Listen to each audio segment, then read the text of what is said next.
I want to begin by explaining why we picked the topic. And before that, I want to welcome everybody. And for the people in Beit Shemesh, this is really the Beit Shemesh here. And all of a sudden, Beit Shemesh, uh, what happened to Zion is happening to Beit Shemesh. The Beit Shemesh group has expanded. I think there's a couple of people even overseas online. So why did we pick the topic? First of all, we did a lot of different topics, but because Shani finished Chumash, and starting Nevi'im Rishonim, we're going to start another cycle of Chumash with a different teacher. That was one reason. The main thing I want to do, though, is I want to study a book and not psukim. And that's something we rarely ever do. We do a lot of iyun. I'll give you an example of what I did once with my 18-year-olds. I asked everyone during orientation, I gave them a speech about it's important to drink in Israel, and you have to make sure to drink. It's a dry climate. And I asked everybody, for the fun of it, everyone take your pulse, because if you take your pulse, you'll find out how, if you've been drinking enough. So I have everyone take their pulse, and then I ask them for the results. I told everyone look up, and I ask everybody, what time is it? Understand my question? Everyone just took their pulse for a minute, and I ask everybody, what time is it? Without looking at your watch. And no one knows what time it is. And you understand my point? Is that you could be staring at your watch for a minute and have no idea what time it is. Why? Because you're only looking at the second hand and not the watch. And that's what happens quite often when we study Torah. We're always looking at the psukim, at the verses, at the parshanim. Sometimes we don't step back what's going on in the book. So what I want to do is I want to study a book. That was the original reason we picked the topic. Now, unfortunately, we have a new reason. And I'll share something that I heard from a really nice rabbi. I don't want to quote him because I don't want him to get in trouble.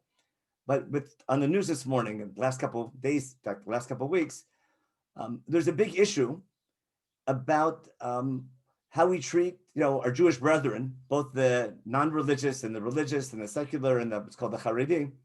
And a lot of people are very upset that there's rules for our national health within the religious community for sure. And some rabbis come and say, it's more important to open up the yeshivot instead of following the regulations. I don't have to explain you what's on the news. So one of our rabbis said, in a very nice way, when we pray today, we have to add extra kavanah because we're in a very critical situation, but we have to add more kavanah than we add to Rafa'enu. Rafa'enu is very important, but we have to add extra kavanah to atachonen ladam dat.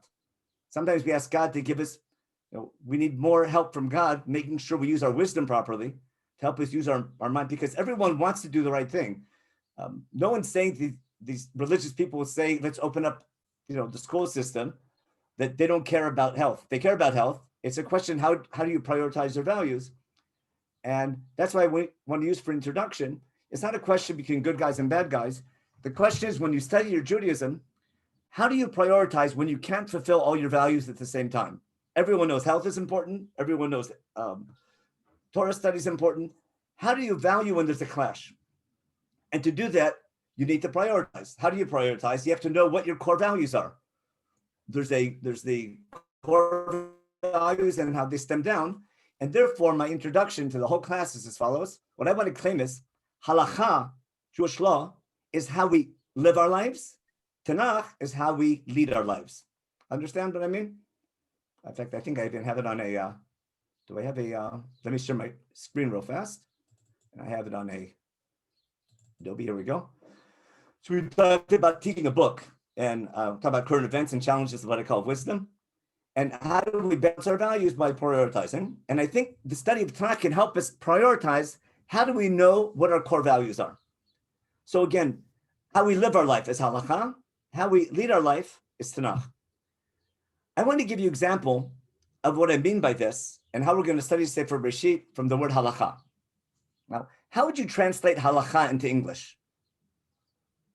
Someone just write on the chat, or you can, just for the fun of it, everyone write on the chat, anyone who wants, a couple of people, right? How would you translate halakha? Let's say, what's the halacha?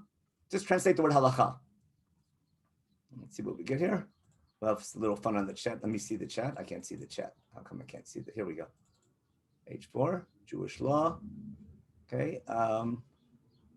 Law. Okay, very good. Conduct. Okay.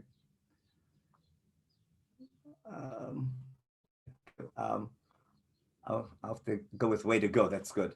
Alrighty. So I think what happened is what I wanted to happen. We found like 6 different answers. If you have a cell phone with you, you can say, okay, Google, what does halacha mean? I didn't try that. But what's interesting, okay, some people wrote walking because lalechet means to walk, but the normal person, halacha is Jewish law. I don't think any other culture calls a law walking. I'm not sure if anyone of you ever paid attention to that, but the fact that we use the word halacha to describe Jewish law is something amazing. It's something that I think is very, gives us a lot of insight. I'll try to explain why using Sefer Breishit. Halacha for sure means to walk.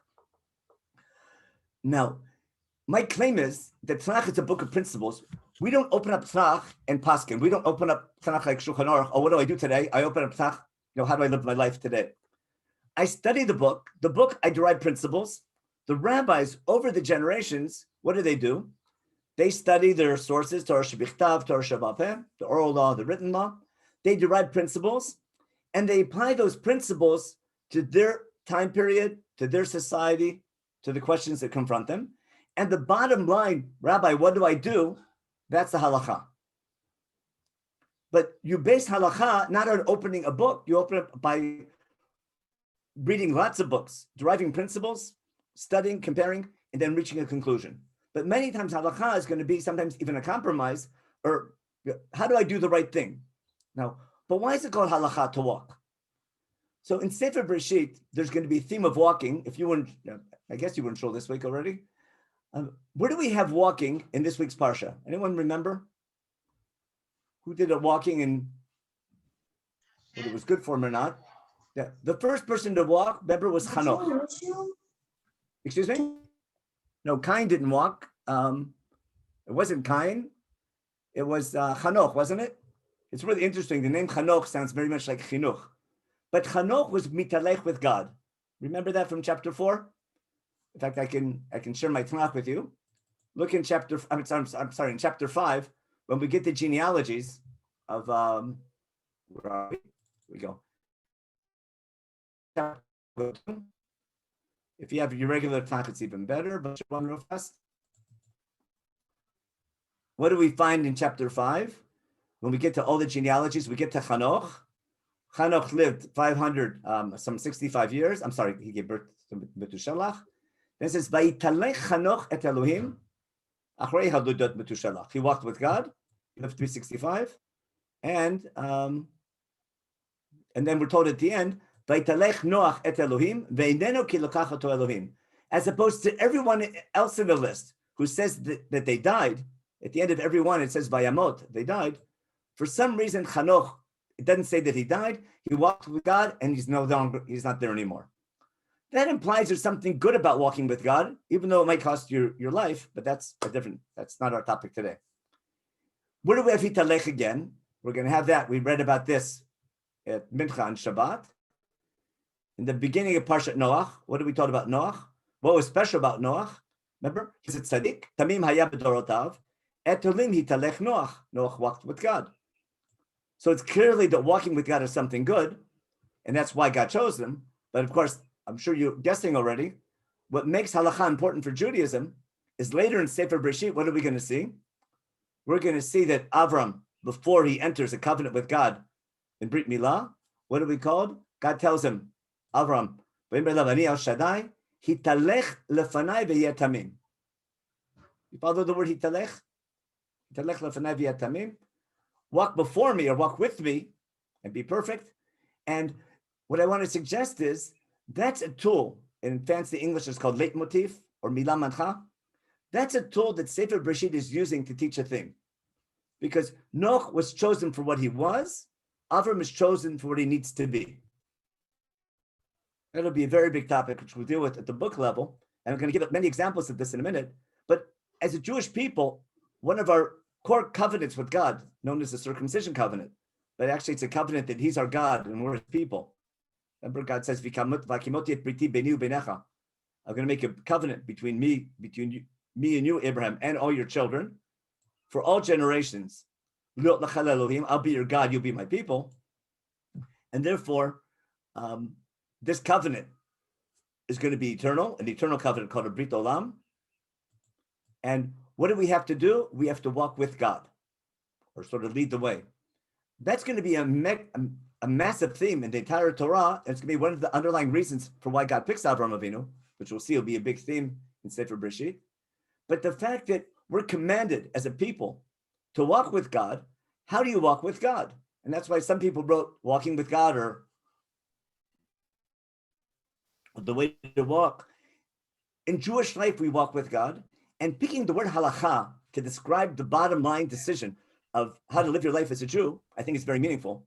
And therefore, when you keep halacha, or you're always walking, when we get more into detail in Sefer Breishit, as far as themes goes, the very first Avram story is Lech Lecha.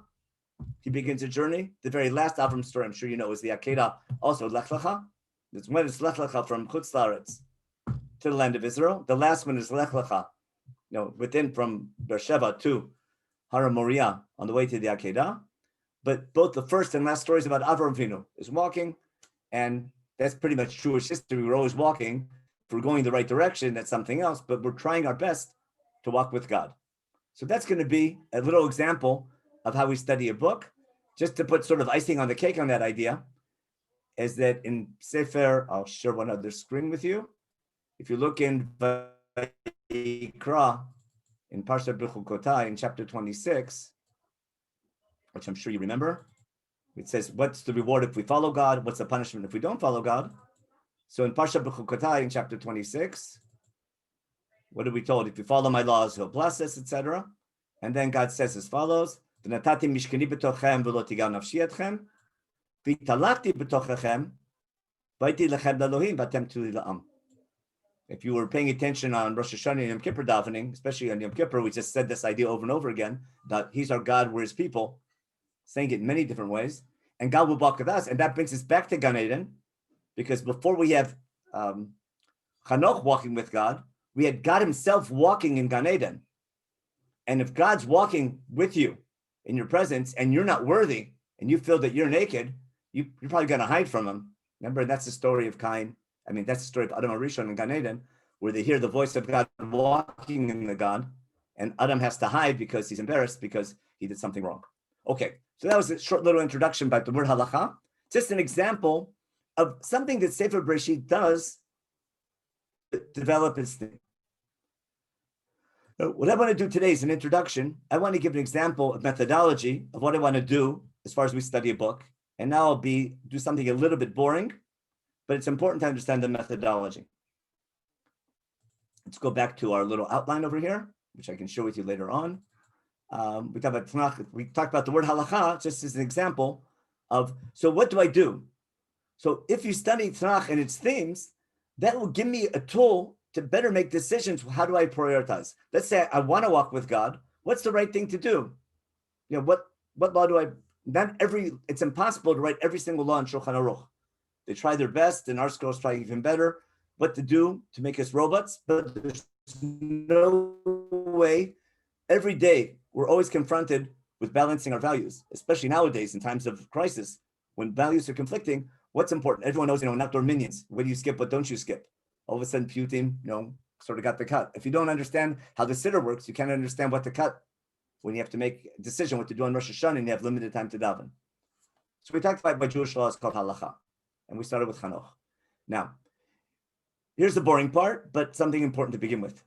I want to teach a methodology about how to study a book, and my basic claim is Chumash is a book to study and not read. I'll explain what I mean. Shulchan Aruch is a book you read. If you understand how writing goes, it's called a technical writer. If you're buying a new washing machine or a new whatever appliance you buy, and you want to know how to use it, you look at the instruction manual and you read it. The person writing the instruction manual is doing his best to make sure you understand exactly what to do. But in that instruction manual, he's not going to write the word button, sometimes with 2 T's and sometimes with 1 T. And you'll count up how many times there's 2 T's, how many times there's 1 T, and then you know what to do when a sock gets stuck in the, when something's not working in the washing machine. You follow my point?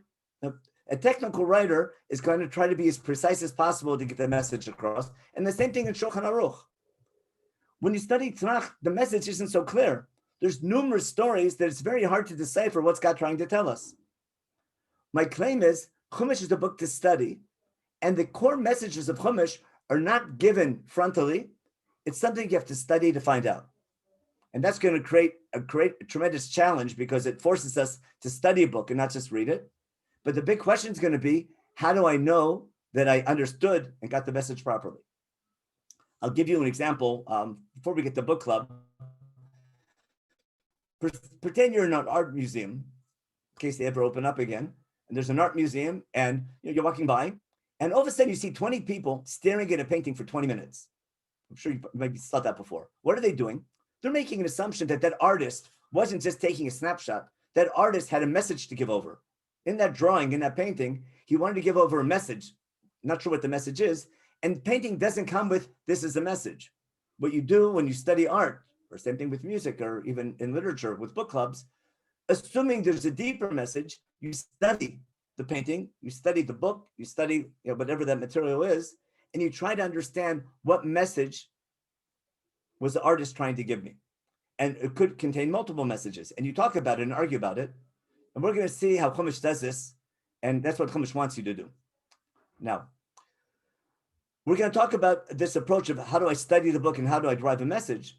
But first, we have to give more basic question that not about Tanakh, but any book you read, which we sort of take for granted. Always ask, what's the purpose of the book? Why was the book written? I think Shani Nashir talked about that briefly, about I'm reading a book of prophecy, it's not a book of history. I can learn history from the book, but the book wasn't written to teach me history. The story of creation, we'll see, it wasn't written to tell us how God did it. The story is written to explain me why I'm keeping Shabbat, or what's the meaning of human life. We can argue what the message is, but it wasn't written because God needs to tell you how he created. So always have to ask myself, what's the purpose of the book? And the book doesn't tell you in the introduction, that's the purpose. It doesn't come with the preface. There's a sort of joke that goes around in the yeshiva world about why they don't study Tanakh in yeshiva. Anyone know the answer? Because there's no approbations. No, the book doesn't have any haskamot. Any good Jewish book in the first 10 pages are the approbations, the haskamot of all these great rabbis who say, I know the author and he's a great guy, even though I didn't have time to read it, but I know I recommend it, because otherwise he won't recommend my books or something like that. But Tanakh doesn't have any haskamot in the beginning. That's one reason why people don't read that, but that's supposed to be a joke. Unfortunately, it's not. Now, so one question again, what's the purpose of the book? Another question always, when was it written? When we're talking about ancient books, when was it written? And again, who's the author and who's the audience? Now, I want to be with question 3 working backwards, because in most books, that's least important. The most important thing is what's the purpose of the book, later when it's written, and who's the author, the audience, that's secondary. Because even if we don't know who the author is, in fact, I've been staying online to make sure my connection is okay. And in Rabbi Solomon's class, he had a discussion with Sefer Chinuch. If we don't know who the author is in a certain book, how do we, how can you read a book you don't know who the author is? But but the question, if someone writes something good, what difference does it make who the author is? If the material is good and it's true, what Chazal say, kabel hetamet, take the truth from whoever says it. But question 3 is easy for us because we're religious Jews. The author is God. The book is written by God. The audience is the Jewish people. That's clear. You can't prove that. That's our assumption. That's a question of emunah. How God wrote it, how God gave it over, there's 1,000 different opinions. In my opinion, those are irrelevant to the study of the book. You're reading a book given to us by God. I'm taking that as an assumption without any doubts. The audience is the Jewish people, but we also do need to take into consideration when it was written and what the purpose of the book is. Because it's a book from God and it was written for us, I need to take into consideration, why did God give me this book? If God gave me a book to understand something, I have to ask myself, did God give me the book just to know my history, to know what my roots are? Like children in Israel, usually 3rd, 4th grade, they do what's called avodat shorashim. I'm sure you probably had to help your kids with that. It's where you came from. So is Sefer Breishit our Sefer Shorashim, so we know who our forefathers were, so we know where we came from, so we can be proud? Or does it have a different purpose? Is it there to teach you history? So what I want to do in today's share is give an example of how to determine what's the purpose of a book. But again, I'm assuming through the whole class, the author is God. It was given to us, to the Jewish people. But it was given at a certain time period, that for sure, 10,000 years ago, it didn't exist.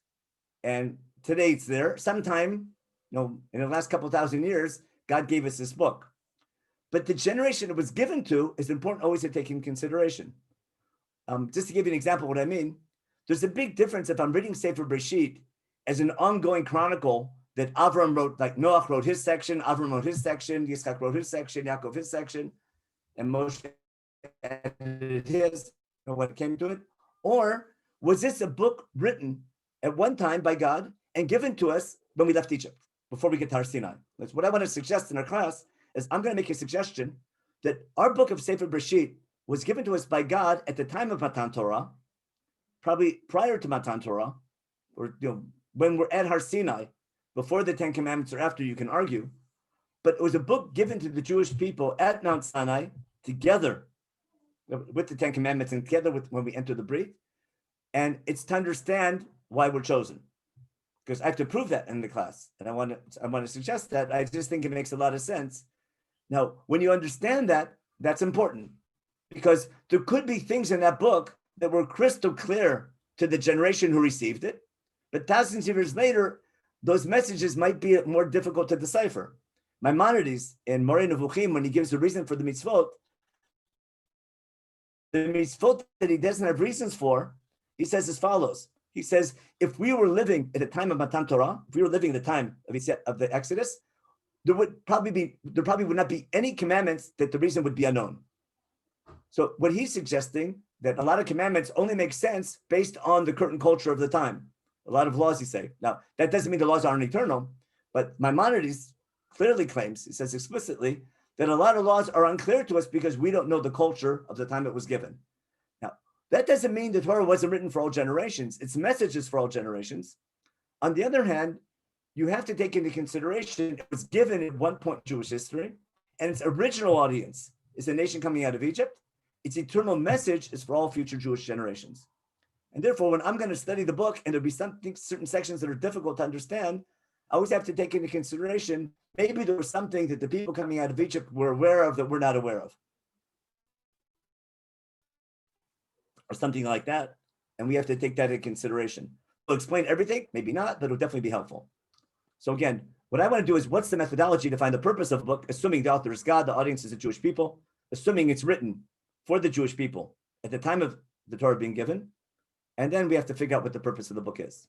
Now, again, assuming you know the purpose, if the message is not explicit, it's implicit. Got that? So if the message is not explicit, but it's implicit, I got to figure out what it is. And then we're going to repeat this all year long. There's 2 steps to every study. Step number 1 is objective analysis. Step number 2, subjective interpretation. I'll begin with archaeology. If you're an archaeologist and you're digging somewhere, the first thing is, this is an object. I found an object that looks like a little doll. Now, is this a little doll that was a play toy for a 10-year-old girl, or an ancient Barbie, or is this an Asherah god? You follow? I don't know, but I can consider different things, but I know I have an object. Where was it found? It was found at this layer from this time period. I can do carbon dating. I can collect information. I know I have a piece of clay or a piece of stone in this shape. What's the meaning of this find? That's a subjective interpretation. Now, that interpretation is based on my analysis and based on my information, but when they find it, it doesn't come with a little tag on it. Oh, this is an Asherah doll, or this was a children's toy or something. But I have to base my subjective interpretation on objective analysis. Now, why is this important for class? What all the commentators do, pretty much down the line, they assume that you've done the objective analysis and they share with you their subjective interpretation. All the classic commentators, up until like the time of the Rishonim and up until maybe 100 years ago or so, no one gave you a share on the book of Breishit and shared with you their individual study of the book. Ramban didn't share with you, take a look at this, take a look at this, take a look at that, and compare them. We do modern day shiurim. They assumed that you did it, and I'm assuming they did it. What did they share with you? They're assuming that you did that objective analysis, something was bothering you, and they share with you their subjective interpretation. My claim is, if you want to appreciate what the commentators are saying, if you don't do the objective analysis the way they most likely did, you won't appreciate the depth of their subjective interpretation. And that's always going to be the big question when the commentators, starting with the Midrash, ending with the Rishonim and Achronim, when they give you a subjective interpretation, are they simply passing down a tradition they've had since the time of Moshe Rabbeinu? Like, is it a game? Is it a game of telephone? If you remember that game, and the question is, which parshan is playing a better game of telephone? Which tradition is more accurate, or is it subjective interpretation? Are the commentators, the Midrash and the Rishonim, whoever giving those commentaries, are they sharing with you their subjective interpretation based on their objective analysis of the text, but not passing down a tradition from the time of Moshe Rabbeinu, but rather sharing with you their ideas and their conversations? And of course, there's things that are called halacha mishmisina, which for sure is tradition, but most things that we read are going to be subjective interpretation. Now we're going to get to just one quick example, which is not our shir today, but since we read Parshat Breishit this week, right? We read it yesterday. So when you study the story of creation, which I'm sure you've done before, you'll notice that day 1 matches day 4, day 2, day 5, and I'm sure you're familiar with that. If we have time, maybe we'll dedicate a shir to it later in the year. But Chumash doesn't tell you that day 1 is parallel to day 4. Remember, God makes light that day and night on day 1, and makes the sun and moon on day 4. God makes the Shamaim, the Rakia, that divides Shamaim, the sky from the seas, on day 2. And on day 5, he populates them with fish and fowl. And day 3 makes the land, and on day 6, he makes land animals. When you study, if I just read it, I wouldn't notice that. When you study it, you can't miss it. And therefore, that idea, I want to bring that as a quick proof that the book was written to be studied and not just read. That's a key point. Now, what's the meaning of the parallel? As I say, ask your local rabbi or ask your local commentator, ask your local parshan. But there's no doubt that buildup, the fact that the days are parallel and there's key words and there's key ideas going on, Chumash is up to something. The question is, how do you interpret that? And then there's different tools of interpretation, which we're going to discuss. I just want to bring that as a proof that the book is begging interpretation. And it's not just, what to do. In fact, the very first Rashi in Chumash bring up that question. It's talking about, if Chumash is a book of halacha, if it's a book of Jewish law, start with the first Jewish law, HaChodesh is Lechem, bring Korban Pesach. The answer is, it's not a book of Jewish law. Now, what it's for, that's a great machloket. But Rashi's bringing up a Havamina, he's bringing up the assumption, you might think this is a book of law. No, it's not a book of law. There's much more to it than law. It's not, again, how to live your life, but how to lead your life and to understand why you're chosen. Now we're going to get to work. And I want to give you a methodology of how we find a theme of a book. It's real technical and simple. We go like this. It's go from list to outline to theme. I'll explain what I mean. What I want everyone to do for a minute, I'll take a minute, everyone take a break. I'm going to take a short little break.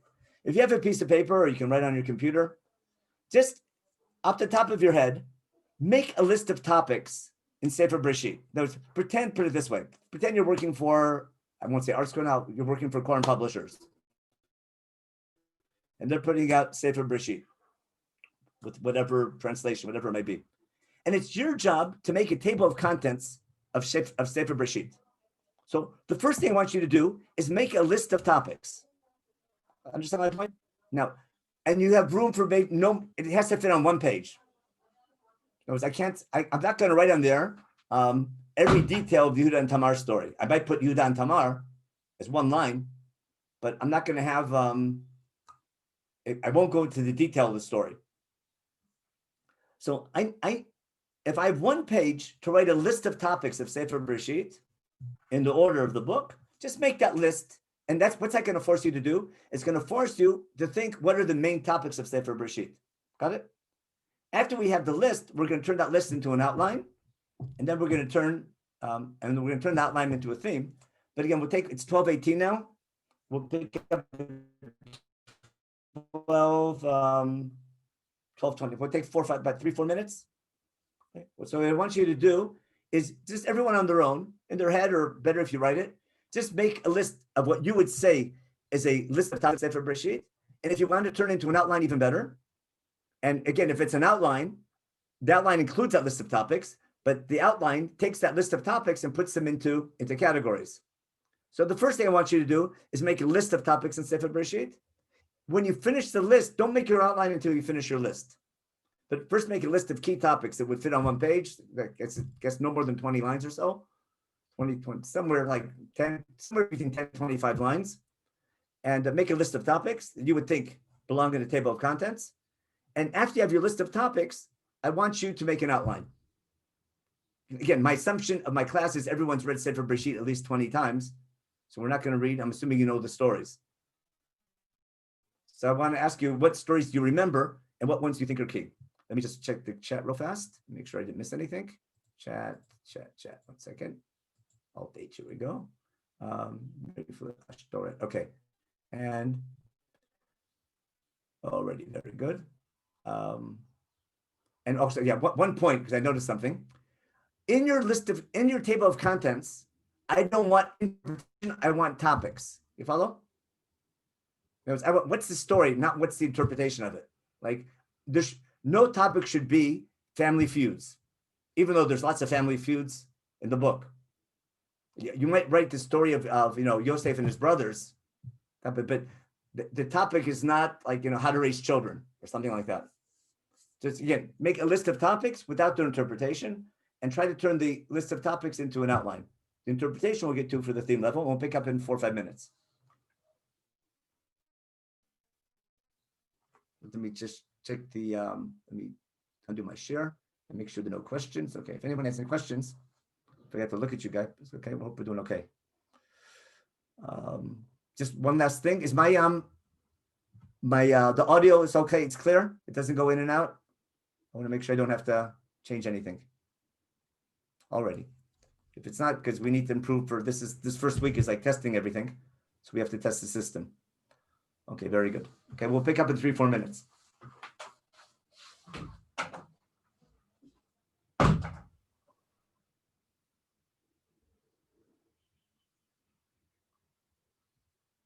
People say the audio was fine the whole time, and the other half says it goes in and out. Then the people wait a second, Rabbi, we were asked to remind them to start the recording again. Okay, no, we're not recording yet. It's okay. No, I canceled the recording when you left. Oh, done. Okay, fine. But it's back on. Thank you so much. That's always Murphy's Law. When you want to stop the recording for something, for good reason. So it's when you stop the dead time, and then you always forget. There's always a chance that you'll forget to turn it back on again. So some people have a little fluke, they just leave it on the whole time. It's called Murphy's Law, and you can't fight Murphy's Law. Built into nature. Okay, take another minute. There's one other question I was going to check. Oh, I was telling you, if some people hear fine and other people goes in and out, then it's a good chance it's your computer. It's on the user's end. But again, we can see. So we're gonna. Okay, we'll start up in 30 seconds. We'll give you a start. I'm going to share my screen. Share my screen, and then I'll share my chumash. It'll be interesting to see what people put in. And now I want you guys to start participating a little bit. We can participate also with like hands up and things like that. So you know what can I call somebody? Where's let me see who's here. I know it might be Shemesh people. They get to call on. Oh my gosh, I didn't see how many people are here. Someone with their camera on. Most people cameras are off. By the way, I don't think cameras make that much of a difference, but that's an argument. Yeah, I heard that too. That it doesn't help. Yeah, it depends on what system you're using. Oh, Tova is there. Okay, that's Renana. I always pick on Tova. Tova, you want to read off your list with the first couple? What I want Tova to do is I want Tova to write. I want you to say your list line by line. We'll play this game, and everyone see where it says reactions on your Zoom thing. Okay, if you match Tova, just give a what reactions do you have there? You do a thumbs up. That's good. Okay. If you said the same thing Tova said, give it a thumbs up, and then you have to race it afterwards. Okay. Line number 1. I might have skipped a few. This is the Beit Shemesh here. You could pick on someone from Beit Shemesh. Okay, I'll pick Beit Shemesh because I'll hear them better because Can you they're hear closer. Me? No, but I have creation. I have the sin of man. Okay, stop there. Wait a second. I want to make sure everyone got creation. That's like real easy. Okay. Okay, now take your thumbs down. How do you erase that? Put a thumbs up? I can do that also. How do you take it off? Anyone know how to take your thumbs up off? If you click it again, it comes off. Oh, you're right. Click it again. That's it. Okay, good. Should have thought of that. All right, so you can unclick. Okay, now next slide. I have the genealogy till Noach. Okay, did anyone have anything between creation and genealogy to Noach? I'm sure most people did. Okay. No, I had the sin. I had the sin. I had the sin of Adam and Chava. That's part of creation? I had it more general, just about people. Okay. Wait, do you understand my joke? Wait, I understand my joke. Let me explain my joke. She said, I thought Tova said creation was the first line. And then she said she included in creation the sin of man in Gan Eden. So I was joking around saying that. I didn't include it. That was topic number 2 in the index. You're fine. Okay, you're still Jewish. It's fine. But you can tell your joke if you want. Okay. We enjoy them. No, that's a big question, by the way. Is original sin, is man's sin in Gan Eden part of creation or not? Okay. That's a great topic. We're not going to talk about it now, but it's a classic example of how to understand a story. Okay. So we had creation, then we had man's sin in Gan Eden.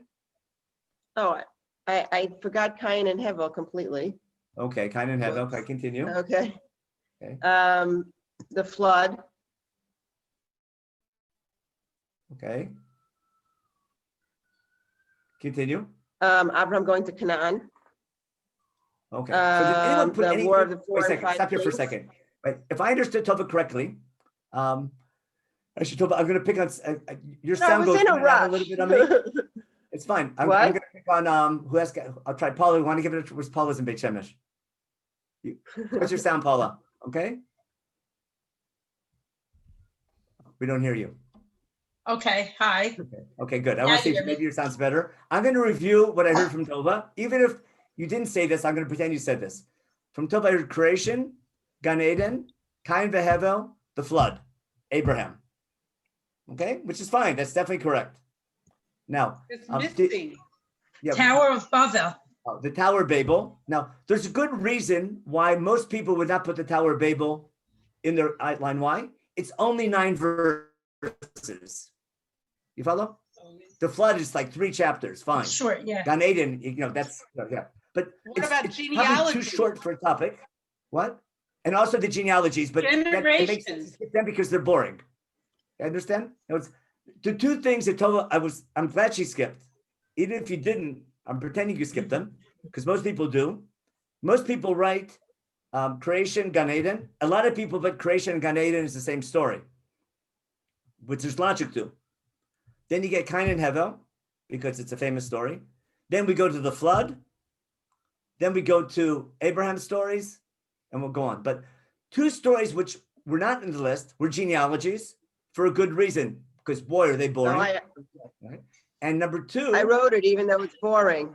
Okay, that's too subjective. No, I wanted to pretend that you didn't write it. Okay, so good.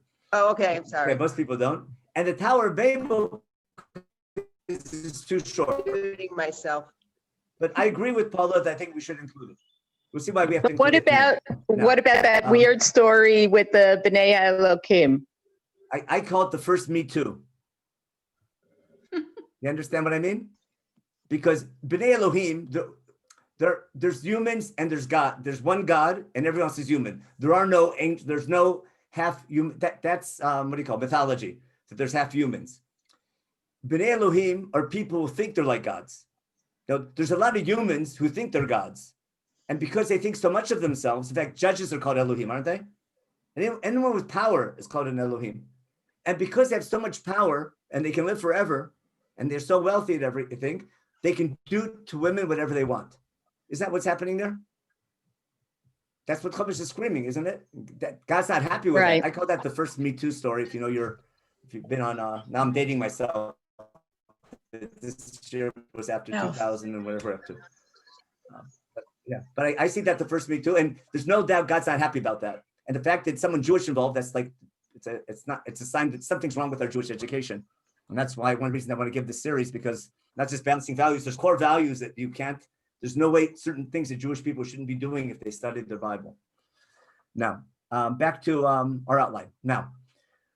I'll save us a lot of time. Okay, I'm sorry, Paula. Where's Paula? Paula, finish up and yeah. So after Migdal Bavel, what did you have? I had, I didn't write it. It's in my head because I went to make coffee. I'm honest. Fine, okay. That's a higher juice value. Coffee, yeah. I would have I would have like the Avos, and then under the outline of the Avos, Avraham, and all of his stories with Sarah, and just the Avos, and then just going through the basic stories, Yosef and the brothers, and going through it goes in a timeline. Once we get to Avraham, it's basically a timeline. Okay, perfect. In other words, here's what I want to show you. Let's share my screen here. This was a real simple assignment. It'll be a lot harder when we get to the other books. But where's our book? I'm sorry. I jumped ahead. Wait, I don't know what happened here. Here we go. Here's a classic list of topics. There's creation, Aden, Cain, Hevel, the flood. I also skipped the Me Too and the genealogies. Tower of Babel. I gave, this isn't the right answer. This is just a sample answer, okay? Tower of Babel. Then I have a bunch of Abraham stories, a bunch of Yitzhak stories, a bunch of Yaakov stories, and Yosef and his brother stories. Agreed? In other words, I could write the Akedah and I could write down the 4 kings and 5 kings. I could write down stealing the blessings and everything. But if I wanted, at this point, I'm already joining together all the Abraham stories, all the Yitzhak stories, all the Yaakov stories, and all the Yosef stories. Or basically, Abraham's stories is Lech Lecha Da'era, Yitzchak is Chaisara Todos, Yaakov is Vayetze Vayishlach, and Vayeshev to the end is Yosef and his brothers. Correct? If I want to put it like Parshat Shuvah, pretty much divides it nicely. Now, that was the easy part. What I want to do now, again, I could throw in genealogies here, but where would I throw in genealogies? We're on this list. Now everyone on their own. Without looking at your Chumash. I purposely didn't put genealogies on this list. If I wanted to add genealogies, where would I have to put them? Just think on your own, without looking at your Chumash. At the end of Breishit. At the end of Breishit. Yeah, after Cain and Hevel, and after the flood. Oh, so there's Toledot, there's genealogies. Over. Let me get matter throughout. Let's use my annotator here. Here we go. There's genealogies over here, right? There's genealogies before the flood and after Cain and Hevel. There's genealogies after the flood, correct? Like a whole big list. Anywhere else?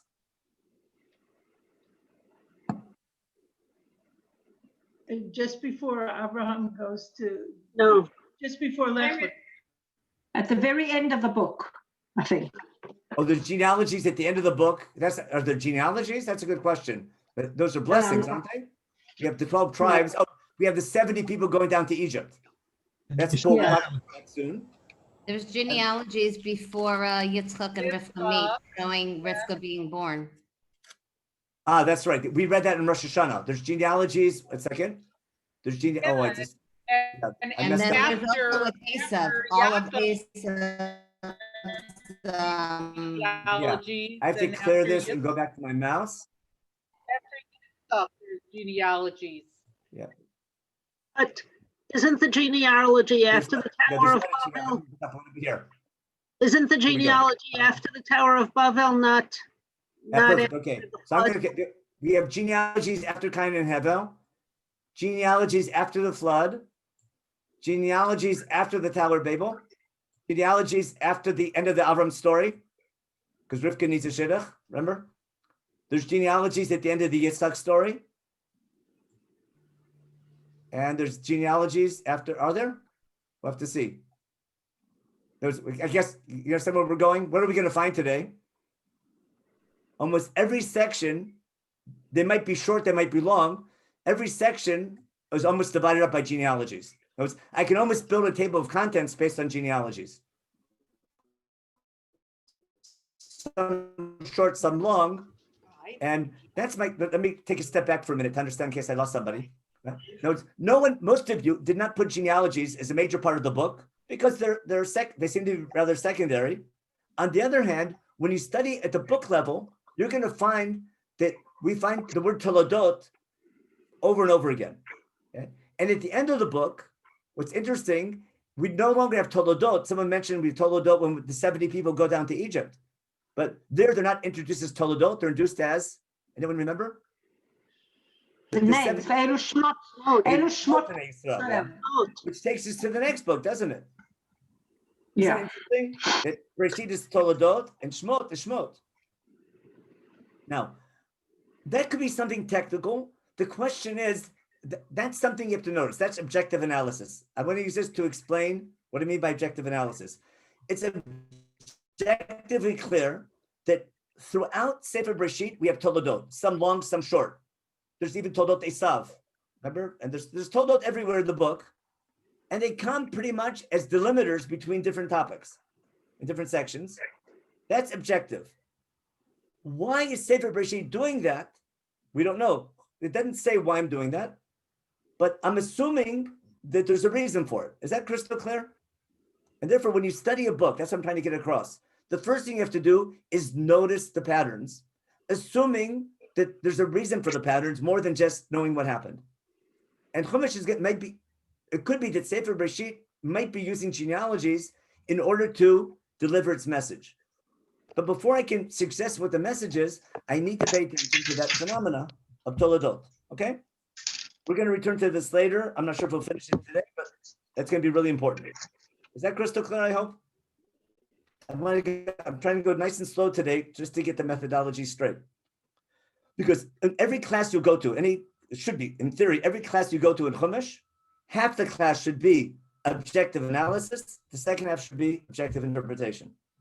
Got it? Because because the purpose of the analysis is to get the interpretation. But if I don't do the analysis first, it's just a fluff. It's any analysis has to be based on something. So I begin with analysis of a text or of a section or whatever it may be. The same thing applies when you read 3 psukim. I analyze the psukim and then I say, what's it trying to teach me? How come this is so wordy? How come, like last week when it says, Bayomer Kain el Hevel, and then he kills him, you follow? And we don't know what he said. I'm sure you remember that. What did Kain tell Hevel before he killed him? And for some reason, Chumash doesn't tell you. Is Chumash telling you fill in the blanks? Or do I have to figure out from something else? Every Parshan talks about it. But that's the beauty of Chumash. But again, objectively, Kain said something to Hevel. What he said, we don't know. Now, why is Chumash leaving it open? You can give lots of different reasons. But that's not our topic today. I'm just giving an example of methodology. Now, let's go back. What I want to do now, I'm going to clear all those drawings. And I'm going to go back to my mouse. What I want to do now is I want to turn this table of contents into an outline. And let's make some suggestions. Let me get this a little bit smaller. I can't make it smaller. Oh, I know why. I'm in the wrong thing. Let me stop the share. Now I see what was happening because I was in the Word file. I'm going to go into the PDF file. Here we go. Okay, so this was our list. I was writing. And I want to turn this list into an outline. Now, someone tell me, if I want to turn this into an outline, what stories can I put in fact, what did Paula tell me? Paula said before, if you remember what Paula said? Paula already before jumped the gun on me. And what did she say? She said that, wait a second, where's my annotator? This is not good. Here. What she said was that all the stories about our forefathers, in other words, the Avram stories, the Yitzhak stories, Yaakov, and this whole section here, which for some reason, here we go, annotate and draw. Here. All these stories, the Avram stories, Yitzhak stories, Yaakov, it's all about our forefathers. Or what she said here, if I can use these little tools, and we write here text, and we put here a box, and we say, these are the Avot. You can spell that right. Agreed? That entire section is our forefathers. So therefore, I would put maybe I put a Roman numeral here. I could put a sub, this might be a Roman numeral, whatever it might be. We don't know what the first couple are first, but this would be A, B, C, and D. And then under Avram stories, I'd have 10 different things. I'd have, his first Aliyah, Lot and Stone, Lot leaving him, the 4 kings and 5 kings, Brit Ben Abtarim, Hagar having the birth of Ishmael and everything. I can have a whole list of stories, but it'd be logical to put all the Avram stories together. But from chapter 12 pretty much on to the end is the story of our Avot. Agreed? Now, let's go up a little bit and take a look at, let me erase that here. Does anything beforehand group together? Everything beforehand, creation, Gan Eden, Cain and Hevel, flood, and Tower of Babel. Those would probably be in almost any table of contents. Just like I made an outline and grouped together all the stories about the Avot.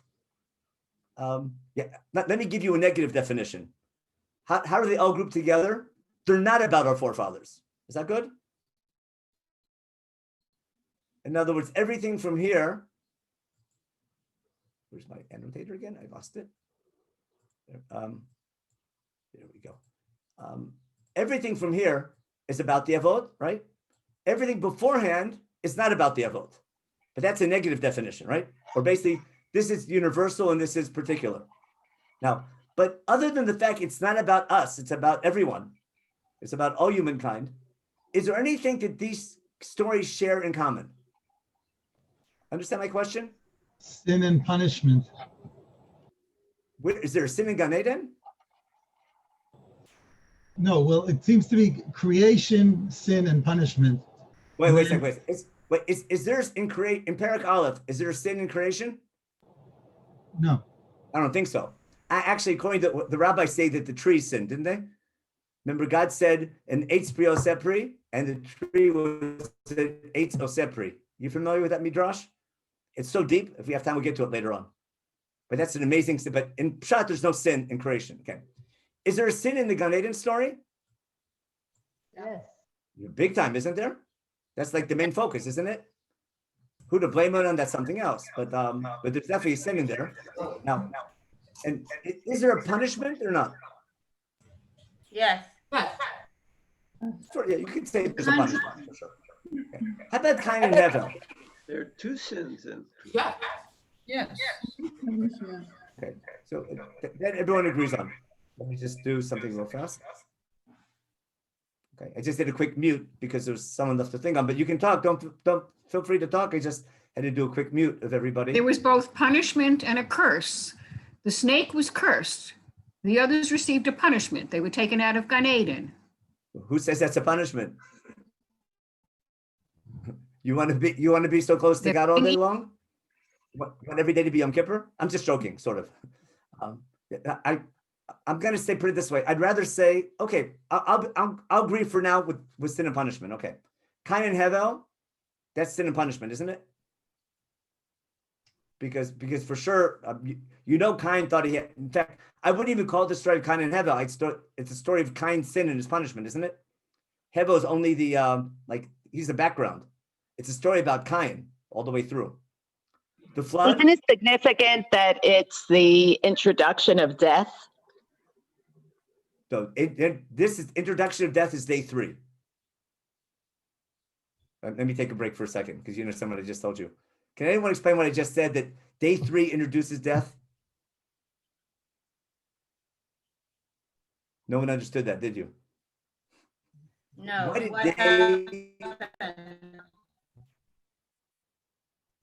Because day 3 begins life. Yeah, the second you bring in life. What's the first life form in creation?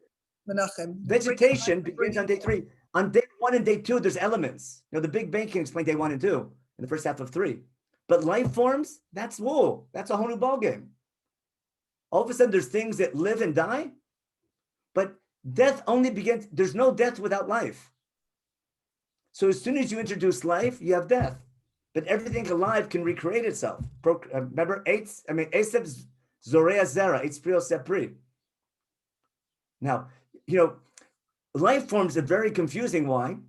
Because who gives life? So we claim that God gives life. But when you look at nature, it looks like that tree makes the fruit. It looks like the ground makes vegetables. Does the ground have power to give life? Do trees have power to give fruit? Understand what I mean? Welcome to the road of idol worship. And it's a very logical conclusion. There's got to be some tree god who's in charge of giving life, some fertility god. Later, there's going to be a sun god and a moon god. You follow? So I don't know how we got off. Because you said death. But there's death beforehand. I think there's even death, and there's death. The second you talk about life, there's death. The second you say puravu, if you understand nature, there's life, there's death. Teenagers don't realize it, but after a while you catch on. Part of life is death. Without that, now, how Chumash describes that is awesome. And that takes you to Gan Eden. It's would they have died anyhow? That's what an argument. It was, if you eat from the tree, are you going to die right away? Are you going to die in the future? Are you going to die sooner than you were supposed to? What an argument among Parshanim. And but let's go back to my outline. I got off track. Let me just check the chat real fast because I probably lost track. Okay. Okay, we'll get the source sheets. Okay, we'll get to these things. We're going to run out of time in a minute. So let me get. The last 5 minutes, I'll go to the questions. Okay, let me get back to my share and what I wanted to do. Here we go. Here's our outline. Perfect. So we had, so creation was creation. I'm saying no sin and punishment. Gan Eden, sin and punishment. And the flood, sin and punishment. How about the Tower of Babel? Would you call that sin and punishment? You know what? Let's take a vote. I'm gonna stop the share for a second.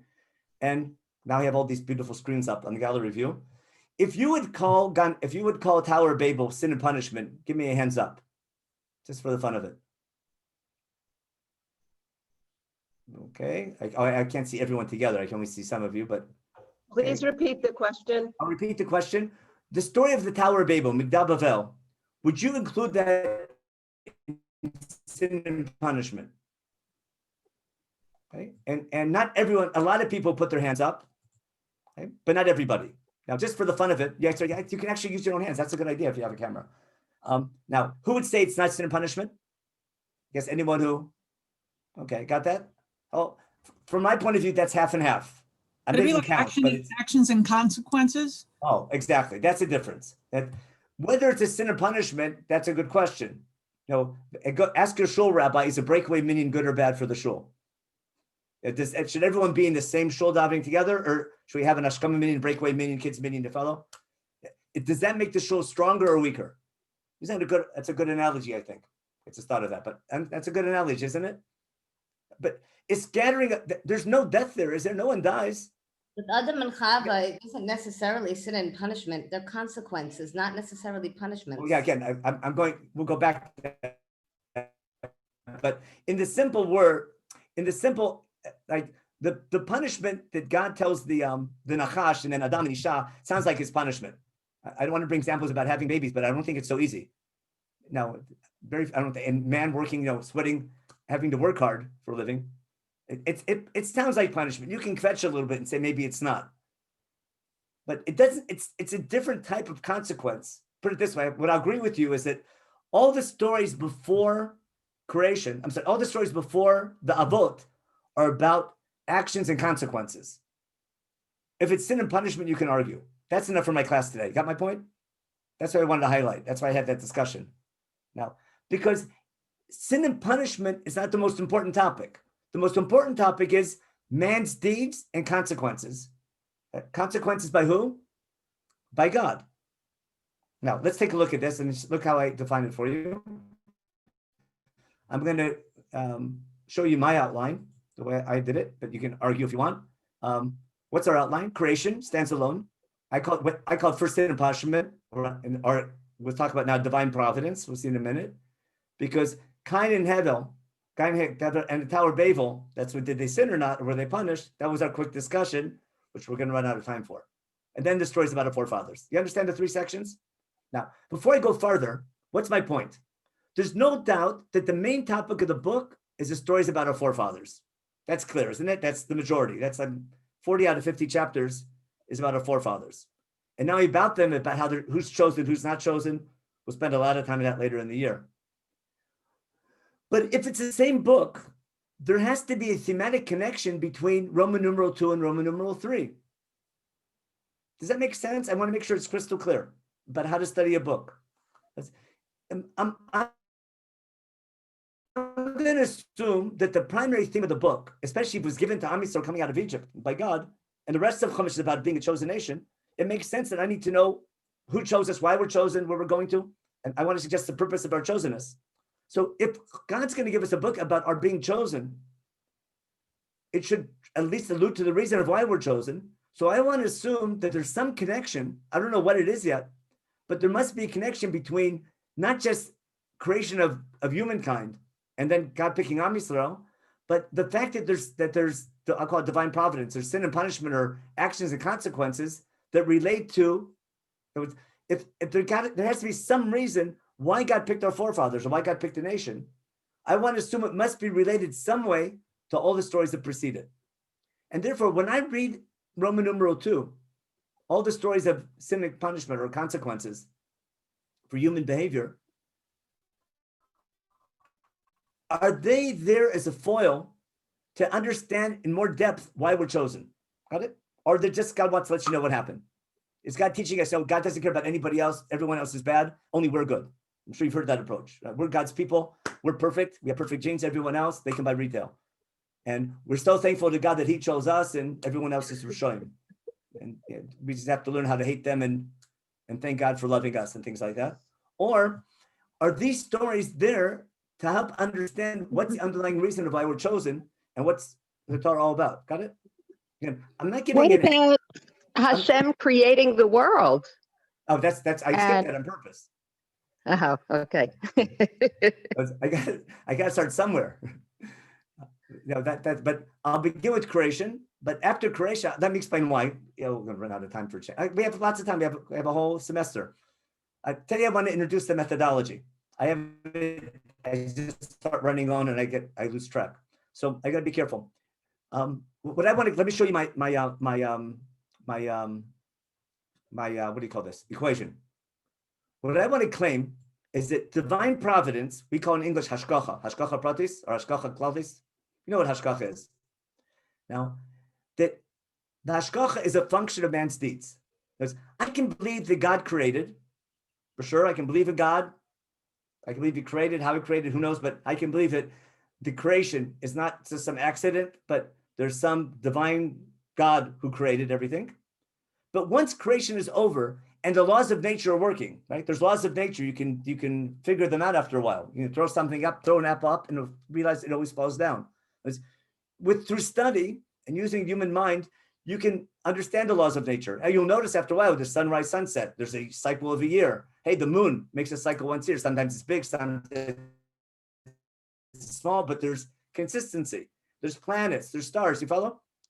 You'll notice there's certain things and there's nature and you'll pay attention to that and there's laws to everything, but certain things are random. Certain things happen by chance.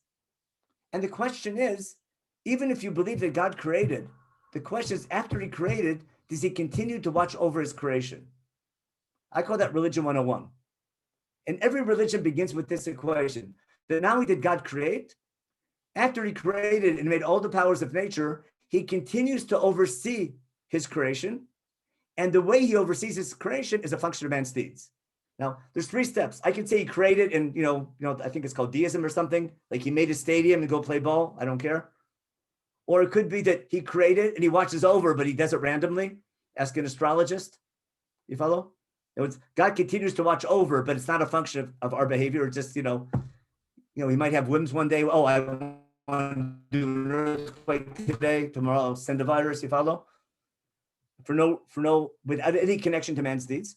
Or the 3rd step is, and that's where religion begins. That is that not only did God create, and he watches over his creation, but the way he watches over his creation is a function of man's deeds. Now that's critical for any religion, because what's every religion want to find out? If I agree to this principle, then which of man's deeds is going to affect God's hashgacha? If rain is dependent on God, what do I need to do to get rain? Do I need to pray or do I need to behave properly? Ask your local rabbi. You follow my point? If I want rain, do I need to pray for rain or do I need to act properly to be deserving of rain? If you say Shema. You understand the difference between the two? But Chumash will deal with that topic. But before I deal with that topic of what man needs to do to receive something from God, I need to establish that there is a connection between man's deeds and God's actions. And that's what all the stories share in common, both as far as in every different realm. One, what's called Ben Adam Lamakom in Gan Eden, one Ben Adam L'Chavero, There's that whole theme of corruption. When we actually, if you go to Yael's class, I'm sure she'll talk about that much more in detail because she's doing chapters 5 through 11, and she'll do those stories much more in detail. But what I want to claim is, as far as the book goes, first I have to establish there's one God and only one God, and He made all the powers of nature. Then I need to establish that there's a connection between God's behavior, because God's creation and His looking over creation, His providence and man's deeds. In light of that, I need to understand why He chose the Jewish people. And therefore, when I read, that gives me a lot of latitude how to read this section. Do I take it literally? Do I take it thematically? Why is Chumash telling me these stories? And when these stories are going to be similar to other ancient, Middle Eastern stories, what do I do with that? How do I swallow that? Not our topic today, but give me a tool to understand a lot of modern scholarship on the topic. Now, I promised to ask questions. I should have stopped 5 minutes ago. So I'm going to stop here, and we have a lot to do, but I tried to show you today. Let me make sure I didn't miss anything major in my, I didn't even get to my main, that'll be the topic for next week. Next week, we'll talk about the Toledot and how it builds the theme. I just want to summarize what I call, there's text, context, and intertext, or intertextuality. There's the text, there's the context. So that's called Smichut Parshiot, and there's intertext, like the word Litalech. Between different parts of this outline, got it? It's in the outline of creation, sin and punishment, and stories about our forefathers. There's certain phrases that come up again. I'm going to have a break before the flood. I have a break with Avram Avinu with almost the same words. I have the word Hitalech in the flood story and Hitalech in this story. Got it? And if I'm going to find key phrases and key ideas that are in the sin and punishment section, that we find also in the stories of the forefathers, now we're talking a book. And that gives me a tool for interpretation. How to interpret will be the Parshanim, but I try to understand the methodology of text, context, and intertext. Okay, I'll take questions now. I know it's 1 o'clock, so people have to leave can leave, but I got plenty of time to